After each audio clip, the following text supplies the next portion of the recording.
Andy Murray recalls the match that ended his hip. The last time Andy Murray was truly at his best was all the way back in 2017. That year, Murray played a brutal French Open semifinal against Stan Wawrinka at Roland Garros, which lasted for an agonizing 4.5 hours.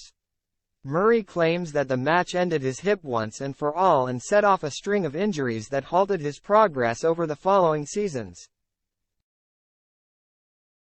The Scotsman came into the tournament as one of the favourites and looked in fine form as he dispatched of Karen Khachanov and Kei Nishikori en route to his semi-final with the Swiss star.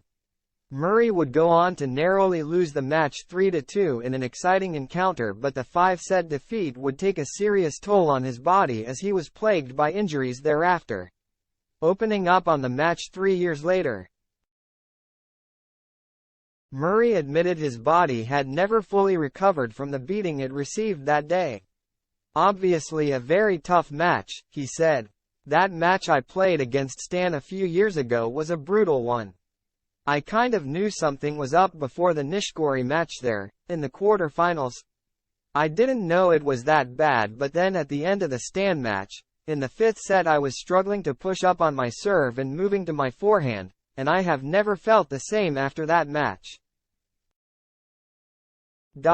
He later added on Instagram ahead of the 2020 tournament, "Been a long journey to get back on court. Philippe Chatrier.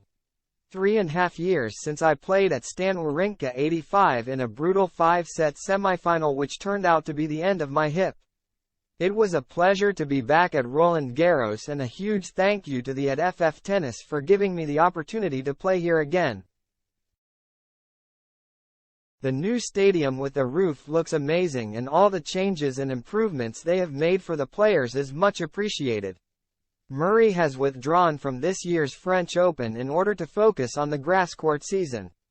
The former world number 1 has had a series of early exits on clay this year, including a recent loss to Wawrinka at an ATP Challenger event in Bordeaux, and will be hoping to bounce back at Wimbledon and Queen's on grass.